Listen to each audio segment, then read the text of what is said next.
Annyeong Niners, hari ini Gangnam Iyagi-nya kamu balik lagi ditemenin sama Mayang Dira. Dan ada satu hal yang pengen Mayang bahas, serius ya kali ini di Gangnam Iyagi. Karena kalau misalnya kamu nonton mungkin film Parasite yang dulu sempat happening di tahun 2019, yes, Mayang pengen ngebahas tentang salah satu kabar dari mendiang aktor yang bermain di film Parasite pada tahun 2019 kemarin.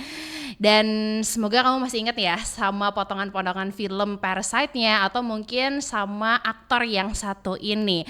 Jadi karena di tahun 2019 film Parasite ini kan booming banget, happening banget, dan sebenarnya bisa dibilang jadi perbincangan di mana-mana karena filmnya juga dapat banyak nominasi, dapat banyak penghargaan, termasuk juga menyeret nama dari aktor dan juga aktris yang ada di film Parasite tersebut. Nah, kali ini Mayang pengen cerita soal Lee Sun Kyun, salah satu pemeran atau aktor yang ada di film Parasite tersebut sebagai Park Dong Ik, yaitu kepala keluarga kaya di film Parasite. Tahu kan yang rumahnya super duper mewah, terus juga ada halaman belakangnya yang dipakai camping dan juga perayaan ultah di situ ya, ulang tahun. Nah, soalnya kenapa Mayang ngebahas tentang aktor Lee Sun Kyun, ada kebocoran informasi ternyata, dan informasinya ini sangat penting dan harusnya ini nggak boleh bocor gitu, tapi ya harus bocor ke publik. Dan singkatnya sih ada pelanggaran kode etik yang dilakukan oleh penyidik terkait kasus yang melibatkan aktor senior yang satu ini. Kalau misalnya kamu penasaran, yuk kita bahas di Gangnam Iyagi hari ini. Stay tuned at 100 FM Play 99ers. Kita bahas sedikit 99ers tentang profil dari aktor Lee Sun Kyun yang mana lahir di tanggal 2 Maret tahun 1975, dan beliau ini lulus dari Korea National University Art dan bergelar sarjana seni rupa di tahun 1994. Dari mulai film Parasite, dia juga mulai naik ya namanya, padahal sebetulnya sebelum-sebelumnya juga ada di drama Coffee Prince. Total sebenarnya udah ada 25 film dan juga 22 drama Korea yang pernah dibintangi oleh Lee Sun Kyun dari mulai berkarir di tahun 2001 sampai di tahun 2023 kemarin. Dan kurang lebih udah ada 10 penghargaan juga yang didapetin karena kerja kerasnya di dunia entertainment dan juga perfilman Korea Selatan. Dikutip dari cnnindonesia.com, 99ers, Lee Sun Kyun ini masuk menjadi nominator International Emmy Awards 2022, dan beliau juga menikah dengan John Hye Jin di tahun 2009 dan memiliki 2 orang anak. Istrinya juga ternyata dari kalangan yang luar biasa karena merupakan salah satu Miss Korea untuk daerah Yongsan Selatan di tahun 97, dan juga seorang aktris yang dikenal lewat drama The Throne dan juga film The Merciless di tahun 2017.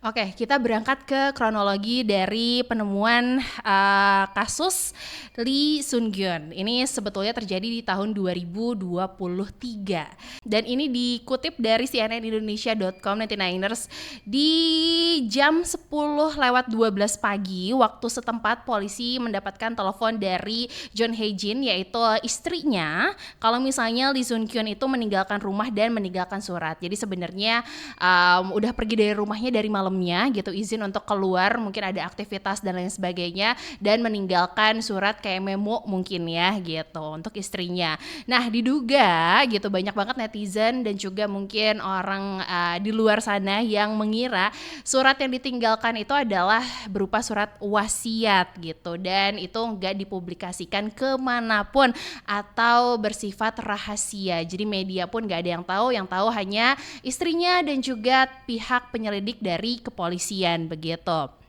Karena usut punya usut sih isinya masih seputar tentang privasi dari keluarganya tersebut. Dan singkat cerita, polisi juga menemukan mobil Lee Sun Kyun di kawasan Songbuk-gu, Seoul, Korea Selatan. Di penemuan tersebut dari polisi gitu ya, selain mungkin ada Lee Sun Kyun di dalam mobil itu, ada juga terdapat berikat arang di kursi penumpang yang memang dikendarain oleh Sun Kyun pada malam ataupun mungkin pagi hari itu. Jadi dia duduk di depan dan di belakangnya itu ada si berikat arang. Nah, FYI 99ers, kalau misalnya kamu kayak ngebayangin berikat arang tuh kayak apa sih sebenarnya? Jadi berikat arang ini bentuknya kayak batu bara dan kalau dibakar dia akan menghasilkan asap karbon monoksida yang kalau misalnya dihirup dalam waktu yang panjang atau lama-kelamaan akan berakibat fatal untuk pernafasan begitu. Nah, dari situ akhirnya muncullah beberapa praduga gitu, kenapa sampai melakukan hal seperti itu gitu. Pak, si aktor ini tuh kenapa sampai melakukan hal seperti itu gitu. Dan sebenarnya dari pihak keluarga juga nggak tahu pasti sih kenapa Lee Sun Kyun ini memilih untuk meninggalkan dunia itu secepat mungkin. Dan kalau misalnya kita ingat-ingat lagi nih 99ers pada saat itu ya, Lee Sun Kyun juga kalau mungkin dirunut sedang banyak masalah yang lagi terjadi. Dikutip dari fifa.co.id, Lee Sun Kyun ini memang pada saat itu terlibat dengan skandal perselingkuhan.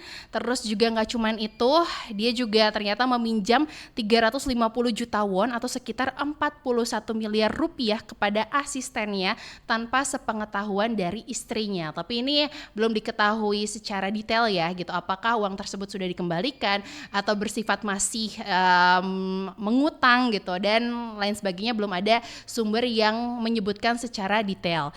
Terus lagi belum lama ternyata Lee Sun Kyun juga terjerat kasus penyalahgunaan narkoba dengan beberapa rekan kerjanya gitu. Dan dengan masalah-masalah yang mungkin kita ketahui ya, kita nggak tahu juga nih apakah dari pihak penyelidik dan juga kepolisian menemukan hal-hal lain, faktor-faktor lain gitu, masalah keluarga dan sebagainya. Ya kita bisa memikirkan lah ya gitu, kalau ternyata ya itu jadi alasan yang amat sangat berat dan mungkin bisa jadi salah satu alasan terbesar juga kenapa Lee Sun Kyun memilih untuk meninggalkan dunia ini. Dan selanjutnya 99ers dikutip dari alkpop.com di tanggal 5 Juni 2025 kemarin, Divisi Kriminal 6 Kejaksaan Distrik Incheon yang dipimpin oleh Kepala Jaksa Choi Jong-pil ini ngumumin kalau misalnya ada dakwaan terhadap seorang petugas polisi dari Badan Kepolisian Metropolitan Incheon dan seorang penyidik dari Kejaksaan Distrik Incheon, dan keduanya ini didakwa karena membocorkan informasi rahasia. Sekali lagi, informasi rahasia yang seharusnya tidak boleh dibocorkan ke publik, ke siapapun, dan ya hanya mungkin pihak penyelidik dan juga pihak keluarga yang tahu gitu tentang penyelidikan narkoba yang melibatkan mendiang aktor dari Lee Sun Kyun begitu. Dan oknum petugas ini juga diduga memberikan laporan internal kepada seorang wartawan yang berisi rincian tentang perkembangan penyelidikan narkoba yang terjadi di tanggal 19 Oktober 2023 begitu. Jadi memang seharusnya ini masih di-keep ya, masih harus rahasia, belum dibocorkan ke publik manapun, ke media manapun. Tapi akhirnya oknum petugas ini ya dia membocorkan dan bermain di belakang ya istilahnya. Akhirnya wartawan itu memberitahukan kalau misalnya ada aktor papan atas tanpa menyebutkan nama ya gitu, hanya menyebutkan ciri-ciri nih gitu. Tapi ya lagi dan lagi gitu. Ciri-ciri itu benar-benar spesifik kayak menunjukkan ya itu adalah seorang Lee Sun Kyun gitu, terkait tentang ya informasi kalau ada penggunaan narkoba pada saat itu. Dan akhirnya jurnalis yang menerima laporan yang bocor dari oknum petugas tersebut dan memberikan informasi tersebut kepada reporter lain. Jadi akhirnya ya ngerembet ya kemana-mana yang harusnya itu masih rahasia, tapi karena ada oknum petugas tersebut yang membocorkan, dibocorkan akhirnya merembet ke nggak cuman ke satu reporter tapi ke reporter yang lain. Nah, kasus ini juga lagi disorot banget sama warga Korea Selatan karena ini terkait penanganan informasi yang sensitif dalam investigasi yang terkait dengan selebriti. Apalagi mungkin kita tahu ya kalau di Korea Selatan itu kenceng banget budaya cancel atau cancel culture, di mana kalau misalnya memang ada artis, aktor gitu yang terjerat suatu masalah ya bisa di cancel gitu oleh banyak hal, nggak cuma sama masyarakat tapi mungkin sama pihak-pihak yang bekerja sama lainnya gitu. Dan akhirnya dakwaan ini juga tujuannya untuk meningkatkan kepercayaan publik kepada pemerintah khususnya polisi dalam menyelidiki kasus yang melibatkan tokoh publik. Jadi sebetulnya ini hal yang harus ya dilakukan karena lagi-lagi ini informasi yang harusnya rahasia tapi ada oknum petugas yang membocorkan, alhasil polisi yang lagi menyelidiki kasus ini gitu harus bertindak dengan cepat dan akhirnya mengeluarkan dakwaan gitu karena memang terbukti salah bahwa ada informasi yang harusnya tidak boleh dibocorkan tapi malah dibocorkan seperti itu. Sebetulnya sampai saat ini mungkin kita masih menunggu juga ya 99ers tentang perkembangan kasus ini karena kalau dilihat cukup kompleks sebetulnya, banyak hal-hal dan juga pihak-pihak yang terkait, tapi dengan adanya kejadian seperti ini mudah-mudahan sih kedepannya tidak ada oknum-oknum petugas lain ya gitu untuk kelancaran dari penyelidikan kasus yang sedang berlangsung ini.